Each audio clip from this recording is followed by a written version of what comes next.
ജീവിതത്തിൽ നമുക്ക് സങ്കല്പിക്കാൻ കഴിയുന്നതിലപ്പുറം പരീക്ഷണങ്ങൾക്ക് വിധേയനായ ഒരു പ്രവാചകനാണ് ഇബ്രാഹിം നബി അലൈഹിസ്സലാം. അദ്ദേഹത്തിൻ്റെ ഏറ്റവും വലിയൊരു ആഗ്രഹം അദ്ദേഹത്തിന് ഒരു കുഞ്ഞുണ്ടാകണം എന്നുള്ളതായിരുന്നു. വാർദ്ധക്യമാകുന്നത് വരെ ഇബ്രാഹിം നബി അലൈഹിസ്സലാം നിരന്തരമായി അള്ളാഹുവിനോട് പ്രാർത്ഥിച്ചുകൊണ്ടേയിരുന്നു. ആ പ്രാർത്ഥനക്കൊടുവിലാണ് അള്ളാഹു സുബ്ഹാനഹു വ തആല ഇബ്രാഹിം നബി അലൈഹിസ്സലാമുക്ക് ഒരു കുഞ്ഞിനെ നൽകുന്നത്. ആ കുഞ്ഞുമായി സമയം ചെലവഴിക്കുകയും മനുഷ്യരെ സംബന്ധിച്ചിടത്തോളം പ്രായം കൂടുന്നതിനനുസരിച്ച് കുട്ടികളുമായി കുറച്ചുകൂടെ ബന്ധമുണ്ടാവുകയും അവരുടെ കൂടെ കളിക്കാനും അവരുടെ കാര്യങ്ങൾ ശ്രദ്ധിക്കുവാനും അവർക്ക് ആവശ്യമുള്ളതൊക്കെ ചെയ്തു കൊടുക്കാനും ഒക്കെ താല്പര്യം കാണിക്കുന്ന ഒരു സമയമാണ്. ഇബ്രാഹിം നബി അലൈഹിസ്സലാം തൻ്റെ മകനുമായി കൂടുതൽ സമയം ചെലവഴിച്ച് തൻ്റെ മകനുമായി വർത്തമാനങ്ങൾ പറഞ്ഞ് തൻ്റെ മകനുമായി യാത്രകൾ ചെയ്ത് അങ്ങനെ ജീവിക്കുന്ന ഒരു സമയത്താണ് അള്ളാഹുവിൻ്റെ വിളി വന്നതായി ഇബ്രാഹിം നബി അലൈഹിസ്സലാം പറഞ്ഞത് പരിശുദ്ധ ഖുർആൻ വിശദീകരിക്കുന്നത്. ഇബ്രാഹിം നബി അലൈഹിസ്സലാം അള്ളാഹുവിനോട് പ്രാർത്ഥിക്കുന്നു, റബ്ബി ഹബ്ലി മിനസ് സ്വാലിഹീൻ, അള്ളാഹുവെ എനിക്ക് സ്വാലിഹീങ്ങളിൽപ്പെട്ട സന്താനങ്ങളെ നീ എനിക്ക് തരണേ എന്ന് അള്ളാഹുവിനോട് ഇബ്രാഹിം നബി അലൈഹിസ്സലാം പ്രാർത്ഥിക്കുകയാണ്. അങ്ങനെ അള്ളാഹു ആ പ്രാർത്ഥന കേൾക്കുകയും ഫബശ്ശർനാഹു ബിഗുലാമിൻ ഹലീം, വിവേകശാലിയായ ഒരു കുഞ്ഞിനെ കൊണ്ട് ഇബ്രാഹിം നബി അലൈഹിസ്സലാമക്ക് അള്ളാഹു സന്തോഷ വാർത്ത അറിയിച്ചു. ഒരു കുഞ്ഞിനെ ഇബ്രാഹിം നബി അലൈഹിസ്സലാമക്ക് അള്ളാഹു നൽകുകയാണ്. ഫലമ്മാ ബലഗ മഅഹു സഅയ് ഖാല യാ ബുനയ്യ ഇന്നി അറാ ഫിൽ മനാം. അങ്ങനെ ഇബ്രാഹിം നബി അലൈഹിസ്സലാം കുഞ്ഞുമായി ജീവിച്ച് ആ കുഞ്ഞിന് തൻ്റെ കാര്യങ്ങളൊക്കെ ചെയ്യാനുള്ള ഒരു പ്രായമെത്തിയ സമയത്ത് അവിടെ ഇബ്രാഹിം നബി അലൈഹിസ്സലാം ആ കുഞ്ഞിനോട് പറയുന്നു, യാ ബുനയ്യ ഇന്നി അറാ ഫിൽ മനാം അന്നി അദ്ബഹുക ഫൻദുർ മാദാ തറാ. എൻ്റെ പൊന്നുമകനെ, ഇന്നി അറാ ഫിൽ മനാം, ഞാനൊരു സ്വപ്നം കണ്ടിട്ടുണ്ട്. എന്താണ് ആ സ്വപ്നം? ആ സ്വപ്നം ഇന്നി അറാ ഫിൽ മനാം അന്നി അദ്ബഹുക, നിന്നെ ഞാൻ അറുക്കുന്നതായി ഞാൻ സ്വപ്നം കണ്ടിട്ടുണ്ട്. ഫൻദുർ മാദാ തറാ, എന്താണ് നിന്റെ അഭിപ്രായം? ഇബ്രാഹിം നബി അലൈഹിസ്സലാം അത് പറയുമ്പോൾ അദ്ദേഹം പ്രവാചകനാണ്. പ്രവാചകന്മാരുടെ സ്വപ്നത്തിന് പ്രത്യേകതയുണ്ട്. പ്രവാചകന്മാരുടെ സ്വപ്നം വഹിയാണ്. വഹിയെ സ്വപ്നത്തിലൂടെയും അള്ളാഹു പ്രവാചകന്മാർക്ക് നൽകാറുണ്ട്. അതുകൊണ്ട് തന്നെ ഇബ്രാഹിം നബി അലൈഹിസ്സലാം തനിക്ക് ലഭിച്ച വഹിയെ തൻ്റെ മകനുമായി പങ്കുവെക്കുന്നു. അതൊരു സന്തോഷം കിട്ടുന്ന കാര്യമല്ല, പറയുന്ന ആൾക്കും കേൾക്കുന്ന ആൾക്കും സന്തോഷം നൽകുന്ന ഒരു കാര്യമല്ല. കാരണം വളരെയധികം ആശിച്ച് കുറെ കാലം പ്രാർത്ഥിച്ച് ആഗ്രഹിച്ച് ആഗ്രഹത്തിനൊടുവിൽ ഒരു കുഞ്ഞിനെ ഇബ്രാഹിം നബി അലൈഹിസ്സലാമക്ക് കിട്ടിയപ്പോഴാണ് ആ കുഞ്ഞുമായി കുറച്ചു കാലം ജീവിച്ചു വരുമ്പോഴാണ് അള്ളാഹു പറയുന്നത്, നീ നിന്റെ കുഞ്ഞിനെ അറുക്കണം ഇബ്രാഹിം എന്ന്. ആ കൽപ്പനയെ ഇബ്രാഹിം നബി അലൈഹിസ്സലാം തൻ്റെ മകന്റെ മുന്നിൽ അവതരിപ്പിച്ചതാണ് ഖുർആൻ പരിചയപ്പെടുത്തിയത്. ഏറ്റവും നല്ല വാക്കുപയോഗിച്ചുകൊണ്ട് എൻ്റെ പൊന്നുമകൻ, അറബി ഭാഷയിൽ ഒരു മകനെ അഭിസംബോധന ചെയ്യാൻ ഏറ്റവും നല്ല വാക്കേതാണോ ആ വാക്ക് ഉപയോഗിച്ചുകൊണ്ട് തന്നെയാണ് ഖുർആൻ ഇവിടെ പരിചയപ്പെടുത്തി തരുന്നത് ഇബ്രാഹിം നബി അലൈഹിസ്സലാം തൻ്റെ മകനുമായി സംസാരിച്ച ആ വർത്തമാനം. ഈ സ്ഥാനത്ത് നമ്മളായിരുന്നുവെങ്കിൽ, അത് കേൾക്കുന്നത് നമ്മുടെ മക്കളായിരുന്നുവെങ്കിൽ ഈ ചോദ്യവും മറുപടിയും എങ്ങനെയായിരിക്കും എന്നുള്ളത് നമ്മളൊന്ന് ആലോചിക്കേണ്ടതാണ്.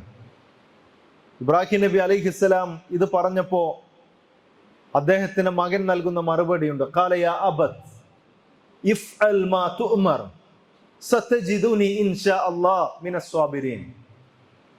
യാ അബത്, എൻ്റെ പൊന്നു പിതാവേ, ദേഷ്യത്തോടെയല്ല, ഈർഷ്യത്തോടു കൂടെയല്ല, വാപ്പയോട് മോശമായി സംസാരിക്കുകയല്ല, ഏറ്റവും നല്ല രൂപത്തിൽ പിതാവിനെ എങ്ങനെയാണോ വിളിക്കാൻ കഴിയുന്നത് ആ രൂപത്തിൽ ഇബ്രാഹിം നബി അലൈഹിസ്സലാമയെ മകൻ വിളിക്കുന്നു. യാ അബത്, എൻ്റെ പൊന്നു പിതാവേ, ഇഫ്അൽ മാ തുഅ്മർ, താങ്കളോട് എന്താണോ അള്ളാഹു കൽപ്പിച്ചത്, ആ കൽപ്പിച്ചത് താങ്കൾ നിറവേറ്റുക, അത് താങ്കൾ നിർവഹിക്കുക.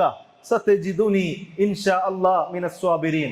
അള്ളാഹ് ഉദ്ദേശിക്കുകയാണെങ്കിൽ ക്ഷമാലുക്കളുടെ കൂട്ടത്തിൽ വെച്ച് നമുക്ക് കണ്ടുമുട്ടാൻ കഴിയും, സ്വർഗത്തിൽ വെച്ച് നമുക്ക് കാണാം എന്ന് ഇബ്രാഹിം നബി അലൈഹിസ്സലാമയോട് മകൻ പറയുകയാണ്. ഖുർആൻ വീണ്ടും അതിന്റെ ബാക്കി കാര്യങ്ങൾ വിശദീകരിക്കുന്നുണ്ട്. ഇബ്രാഹിം നബി അലൈഹിസ്സലാം ഫലമ്മ അസ്ലമ വതല്ലഹു ലിൽ ജബീൻ, അങ്ങനെ അവർ രണ്ടുപേരും അള്ളാഹുവിന്റെ ആ കൽപ്പനയ്ക്ക് കീഴൊതുങ്ങി. രണ്ടുപേരും, ഇബ്രാഹിം നബി അലൈഹിസ്സലാം മകനെ അറുക്കാൻ സന്നദ്ധനാകുന്നു. മകനാണെങ്കിൽ ആ കാര്യം സ്വീകരിക്കുവാൻ, തന്നെ അറുക്കുന്നതിൽ പ്രശ്നമില്ല എന്ന് അറിയിച്ചുകൊണ്ട് ആ ഒരു കർമ്മത്തിന് വേണ്ടി തയ്യാറാകുന്നു. അങ്ങനെ ഇബ്രാഹിം നബി അലൈഹിസ്സലാം മകനെ അറുക്കുന്നതിന് വേണ്ടി അദ്ദേഹത്തിന്റെ നെറ്റിയൊക്കെ ശരിയാക്കി അറുക്കാൻ വേണ്ടി നിൽക്കുന്ന സമയത്ത് വനാദൈനാഹു അയ്യാ ഇബ്രാഹിം ഖദ് സദ്ദഖ്ത റുഅ്യ ഇന്നാ കദാലിക നജ്സിൽ മുഹ്സിനീൻ ഇന്ന ഹാദാ ലഹുവൽ ബലാഉൽ മുബീൻ വഫദൈനാഹു ബിദിബ്ഹിൻ അളീം വതറക്നാ അലൈഹി ഫിൽ ആഖിരീൻ. അങ്ങനെ ഇബ്രാഹിം നബി അലൈഹിസ്സലാം അറുക്കാൻ സന്നദ്ധനായി നിൽക്കുന്ന സമയത്താണ് ഒരു വിളി കേൾക്കുന്നത്. ഇബ്രാഹിം, താങ്കളോട് പറഞ്ഞ കാര്യം, താങ്കളുടെ സ്വപ്നം താങ്കൾ നിറവേറ്റിയിരിക്കുന്നു. അതുകൊണ്ട് ഇനി താങ്കൾ കുഞ്ഞിനെ അറുക്കേണ്ടതില്ല. പകരം ഒരു ആടിനെ അറുക്കാൻ വേണ്ടി ഇബ്രാഹിം നബി അലൈഹിസ്സലാമക്ക് കൽപ്പന ലഭിക്കുന്നു. തന്റെ മകന് പകരമായി ഇബ്രാഹിം നബി അലൈഹിസ്സലാം ആടിനെ അറുക്കുന്നു. എന്നിട്ട് ഖുർആൻ പറഞ്ഞത് വതറക്നാ അലൈഹി ഫിൽ ആഖിരീൻ. ഈ ഒരു സംഭവം അഥവാ ആടിനെ അറുക്കുക, ബലി അറുക്കുക എന്ന ഈ കർമ്മം അത് അതിനുശേഷം വരുന്ന ആളുകൾക്കും അവരിലേക്ക് അവശേഷിപ്പിച്ചിരിക്കുന്നു എന്ന് ഖുർആൻ പറഞ്ഞു നിർത്തുകയാണ്. ഒരുപാട് പാഠങ്ങളാണ് ഇതിൽ നിന്ന് നമുക്ക് പഠിക്കാനുള്ളത്. ഇബ്രാഹിം നബി അലൈഹിസ്സലാം കാണിച്ചു തന്ന മാർഗം, ഇത് നേരത്തെ ഇബ്രാഹിം നബി അലൈഹിസ്സലാമൊക്കെ അറിയുന്ന ഒരു സ്ക്രിപ്റ്റ് അല്ല. യഥാർത്ഥത്തിൽ തന്നെ ആടിനെ അറുക്കാൻ വേണ്ടി അവസാനം മകനെ അറുക്കാൻ പറഞ്ഞിട്ടുണ്ടെങ്കിലും അവസാനം ആടിനെ അറുക്കാൻ വേണ്ടി അള്ളാഹു പറയും എന്ന് ഇബ്രാഹിം നബി അലൈഹിസ്സലാമൊക്കെ അറിയില്ല. പക്ഷേ മകനെയാണോ അറുക്കാൻ പറയുന്നത് അള്ളാഹ് കൽപ്പിച്ചത് എങ്കിൽ ആ കൽപ്പനയാണ് നിറവേറ്റേണ്ടത് എന്ന് ഇബ്രാഹിം നബി അലൈഹിസ്സലാം സ്വന്തം ജീവിതത്തിലൂടെ കാണിച്ചു കൊടുക്കുന്നു. അവിടെ അള്ളാഹു പഠിപ്പിക്കുകയാണ്, ഇത് മകനെ അറുക്കാൻ വേണ്ടിയല്ല, ഏതെങ്കിലും മനുഷ്യനെ അറുക്കാൻ വേണ്ടിയല്ല, നരബലി പ്രോത്സാഹിപ്പിക്കാൻ വേണ്ടിയല്ല, മറിച്ച് ഇതൊരു പരീക്ഷണമായിരുന്നു. ആ പരീക്ഷണത്തിൽ ഇബ്രാഹിം, താങ്കൾ വിജയിച്ചിരിക്കുന്നു. താങ്കൾ ഒരിക്കലും ഒരു മനുഷ്യനെ ഒരിക്കലും താങ്കൾ നരബലി ചെയ്യേണ്ടതില്ല, മറിച്ച് അതിന് പകരം ആടിനെ അറുക്കാൻ വേണ്ടിയുള്ള കൽപ്പന പുറപ്പെടുവിപ്പിക്കുന്നു. ഈ സംഭവം പലരും, ഇസ്ലാമിനെ വിമർശിക്കുന്ന പലരും ഇസ്ലാം നരബലിയെ പ്രോത്സാഹിപ്പിക്കുന്നുണ്ട്. അതിന്റെ ഉദാഹരണമാണ് ഇബ്രാഹിം നബി അലൈഹിസ്സലാമയോട് മകനെ അറുക്കാൻ പറഞ്ഞത് എന്ന് പറയാറുണ്ട്. യഥാർത്ഥത്തിൽ മനുഷ്യനെ കൊലപ്പെടുത്താൻ പാടില്ല എന്ന് മാത്രമല്ല, ഒരു മനുഷ്യൻ മറ്റൊരാളുടെ ഒരവയവത്തിന് പോലും കേടുണ്ടാക്കാൻ പാടില്ല എന്ന് പഠിപ്പിക്കുന്ന മതമാണ് ഇസ്ലാം. ഒരാൾ മറ്റൊരാളെ വേദനിപ്പിക്കാൻ പാടില്ല എന്ന് പഠിപ്പിക്കുന്ന മതമാണ് ഇസ്ലാം. പിന്നെ എന്തുകൊണ്ടാണ് ഇബ്രാഹിം നബി അലൈഹിസ്സലാമയോട് പറഞ്ഞത്? അത് മകനെ അറുക്കാൻ വേണ്ടിയാണോ? അല്ല. അവിടെ തന്നെ ഖുർആൻ പറഞ്ഞു, ഇത് ഇന്ന ഹാദാ ലഹുവൽ ബലാഉൽ മുബീൻ, തീർച്ചയായും ഇതൊരു കൃത്യമായ പരീക്ഷണം തന്നെയാകുന്നു. സഹോദരങ്ങൾ, അതിനെ തുടർന്നുകൊണ്ടാണ് ബലിപെരുന്നാളിനോടനുബന്ധിച്ച് ഉളുഹിയ്യത്ത് എന്ന സംഭവം ഇസ്ലാമിൽ വരുന്നത്. ഉളുഹിയ്യത്ത് അള്ളാഹുവിന്റെ സാമീപ്യം ആഗ്രഹിച്ചുകൊണ്ട് ബലിപെരുന്നാളിനോടനുബന്ധിച്ച് നമ്മൾ ആടിനെയാകാം, ആട്, മാട്, ഒട്ടകം എന്നീ വർഗത്തിൽപ്പെട്ട കന്നുകാലികളെ ബലിയറക്കുന്ന രീതിക്കാണ് ഉളുഹിയ്യത്ത് എന്ന് പറയാറുള്ളത്. ബലിയറക്കാൻ വേണ്ടി പ്രവാചകൻ സല്ലല്ലാഹു അലൈഹി വസല്ലമയോട് അള്ളാഹു പറഞ്ഞതായി പരിശുദ്ധ ഖുർആൻ പറയുന്നുണ്ടല്ലോ, ഇന്ന അഅ്തൈനാക്കൽ കൗസർ എന്ന് പറഞ്ഞ് ഫസല്ലി ലിറബ്ബിക വൻഹർ. ആയതിനാൽ ഫസല്ലി ലിറബ്ബിക, നീ നിന്റെ രക്ഷിതാവിന് വേണ്ടി നമസ്കരിക്കുകയും വൻഹർ, നീ ബലിയറുക്കുകയും ചെയ്യുക. അല്ലാഹു സുബ്ഹാനഹു വ തആല പ്രവാചകൻ സല്ലല്ലാഹു അലൈഹി വസല്ലമക്ക് കൗസർ എന്ന വലിയ അനുഗ്രഹം നൽകി. ആ അനുഗ്രഹം പ്രവാചകരെ താങ്കൾക്കുണ്ട് എന്ന് വിശദീകരിച്ച ശേഷം ഈ ഒരു അനുഗ്രഹം ലഭിച്ചതിന്റെ അടിസ്ഥാനത്തിൽ താങ്കൾ ചെയ്യേണ്ടത്, താങ്കൾ അള്ളാഹുവിന് നമസ്കരിക്കുകയും അതേപോലെ തന്നെ ബലി അറുക്കുകയും ചെയ്യണം എന്ന് പ്രവാചകൻ സല്ലല്ലാഹു അലൈഹി വസല്ലമയോട് പരിശുദ്ധ ഖുർആൻ കൽപ്പിക്കുന്നു. പ്രവാചകൻ സല്ലല്ലാഹു അലൈഹി വസല്ലം ആ കൽപ്പന സ്വീകരിച്ചുകൊണ്ട് തന്നെ അദ്ദേഹത്തിന്റെ മരണം വരെ ബലി അറുക്കുന്നതുമായി ബന്ധപ്പെട്ട് വ്യാപൃതനായിരുന്നു എന്ന് ഇസ്ലാമിക വചനങ്ങളിൽ നിന്ന് നമുക്ക് മനസ്സിലാക്കാൻ കഴിയും. എന്ന് മാത്രമല്ല, ഈ ബലി പോലും നമസ്കാരം ആര് പറഞ്ഞിട്ടാണ്, ആർക്കു വേണ്ടിയാണ് നമ്മൾ നമസ്കരിക്കുന്നത്, ആർക്കു വേണ്ടിയാണ് ബലി അറുക്കേണ്ടത്, ഇബാദത്തുകൾ ആർക്കു വേണ്ടിയാണ് ചെയ്യാനുള്ളത്? ഖുൽ ഇന്ന സ്വലാത്തി വനുസുക്കി വമഹ്യായ വമമാതി ലില്ലാഹി റബ്ബിൽ ആലമീൻ. പ്രവാചകരെ പറയണം, തീർച്ചയായും എൻ്റെ സ്വലാത്ത്, എൻ്റെ നമസ്കാരം, എൻ്റെ പ്രാർത്ഥന, വനുസുക്കി എൻ്റെ ബലികർമ്മങ്ങൾ, വമഹ്യായ എൻ്റെ ജീവിതം, വമമാതി എൻ്റെ മരണം, എല്ലാം ലോകരക്ഷിതാവായ അള്ളാഹുവിനുള്ളതാകുന്നു. അതുകൊണ്ട് ഞാൻ നമസ്കരിക്കുന്നത് ആർക്ക് വേണ്ടിയാണ്? അള്ളാഹുവിന് വേണ്ടിയാണ്. അള്ളാഹു അല്ലാത്തവർക്ക് വേണ്ടി നമസ്കരിക്കുന്ന, അള്ളാഹു അല്ലാത്തവരോട് പ്രാർത്ഥിക്കുന്ന ഒരു രീതി അല്ലെങ്കിൽ ഒരു സമ്പ്രദായം ഒരിക്കലും എൻ്റെ ജീവിതത്തിൽ ഉണ്ടാകില്ല. അതോടൊപ്പം തന്നെ എൻ്റെ ബലികർമ്മം ആർക്ക് വേണ്ടിയാണ് ഞാൻ ബലി നൽകുന്നത്? അള്ളാഹുവിന് വേണ്ടിയാണ്. അള്ളാഹു അല്ലാത്തവർക്ക് വേണ്ടി ബലി കൊടുക്കുകയും ആ ബലി കൊടുക്കുന്ന ബലിമൃഗത്തിന്റെ രക്തം അതിൽ പുണ്യമുണ്ട് എന്ന് വിശ്വസിച്ച് ആ രക്തം ഉപയോഗിക്കുകയും ആ രക്തം ശരീരത്തിന്റെ വിവിധ ഭാഗങ്ങളിൽ പുരട്ടുകയും ഒക്കെ ചെയ്യുന്ന ഒരു കാലഘട്ടത്തിൽ തീർച്ചയായും അള്ളാഹു അല്ലാത്തവർക്ക് മുന്നിൽ ബലിയർപ്പിക്കാൻ പാടില്ല എന്നും ഇന്ന സ്വലാത്തി വനുസുക്കി വമഹ്യായ വമമാതി, എന്റെ പ്രാർത്ഥനകൾ, എന്റെ ബലികർമ്മം ഇതെല്ലാം അള്ളാഹുവിനുള്ളതാണ് എന്ന് പ്രഖ്യാപിക്കണം എന്ന് പ്രവാചകൻ സല്ലല്ലാഹു അലൈഹി വസല്ലമയോട് പറഞ്ഞ ഈ പ്രഖ്യാപനം തീർച്ചയായും അത് അള്ളാഹു അല്ലാത്തവർക്ക് വേണ്ടി ഒരിക്കലും ബലിയർക്കാൻ പാടില്ല എന്ന വലിയ സന്ദേശമാണ് നമുക്ക് നൽകുന്നത്.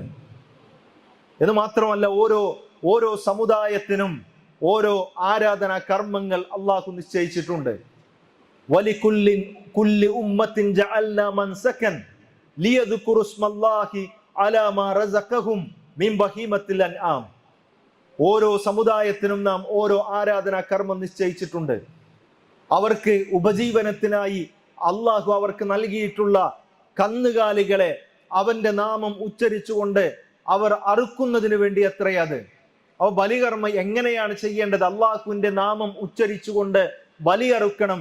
ഓരോ സമുദായത്തിനും അവരുടേതായ രീതിയിലുള്ള ആരാധനാ കർമ്മം അള്ളാഹു നിശ്ചയിച്ചിട്ടുണ്ട് എന്ന് പരിശുദ്ധ ഖുർആൻ പറയുമ്പോൾ മുസ്ലിം ഉമ്മത്തിന് നിശ്ചയിച്ച ഈ ബലികർമ്മം ഉദുഹിയ്യത്ത് എന്ന വലിയ പുണ്യകരമായ കാര്യം, അതിൽ നിന്ന് വിശ്വാസികൾ എന്നുള്ള നിലക്ക് നമ്മൾ ഒരിക്കലും വിട്ടു നിൽക്കാൻ പാടില്ല. എന്തിനാണ് ഉദുഹിയ്യത്ത്? അള്ളാഹുവിന്റെ മുന്നിൽ താഴ്മയും ഭക്തിയും പ്രദർശിപ്പിക്കലാണ് ഉദുഹിയ്യത്തിലൂടെ നമ്മൾ ചെയ്യുന്നത്. എന്ന് മാത്രമല്ല, അള്ളാഹുവിന്റെ പ്രീതിക്ക് വേണ്ടി, അള്ളാഹുവിന്റെ സാമീപ്യത്തിന് വേണ്ടി ത്യാഗം ചെയ്യലാണ്. നമ്മുടെ ജീവിതത്തിൽ നമ്മൾ ത്യാഗം അനുഷ്ഠിക്കലാണ്. അതോടൊപ്പം തന്നെ അള്ളാഹുവിന്റെ നാമം പ്രകീർത്തിക്കലാണ്. ഇങ്ങനെ ഒരുപാട് കാര്യങ്ങളാണ് ഉദുഹിയ്യത്തുമായി ബന്ധപ്പെട്ട് നമുക്ക് അതിന്റെ പിന്നിലുള്ളത്. അതല്ലാതെ ആളുകളെ കാണിക്കാൻ വേണ്ടിയോ, ഞാൻ കഴിഞ്ഞ പ്രാവശ്യം ഉദുഹിയ്യത്ത് അറുത്തതാണ്, എൻ്റെ വാപ്പ ഉദുഹിയ്യത്ത് അറുത്തിരുന്നു, വർഷങ്ങളായി ഞങ്ങളുടെ ഫാമിലി ഇത് ചെയ്തുകൊണ്ടിരിക്കുന്നതാണ്, അതുകൊണ്ട് എനിക്കിതിൽ നിന്ന് വിട്ടുനിൽക്കാൻ കഴിയില്ല എന്ന് പറഞ്ഞുകൊണ്ടുള്ള ഉദുഹിയ്യത്തല്ല. അല്ലെങ്കിൽ എന്നെ പോലുള്ള ആളുകളൊക്കെ ഉദുഹിയ്യത്ത് അറുക്കുന്നുണ്ട്, അവരെ മുന്നിൽ ഞാൻ ചെറുതായി പോകും എന്ന് വിചാരിച്ചുകൊണ്ടുള്ള ഉദുഹിയ്യത്തല്ല.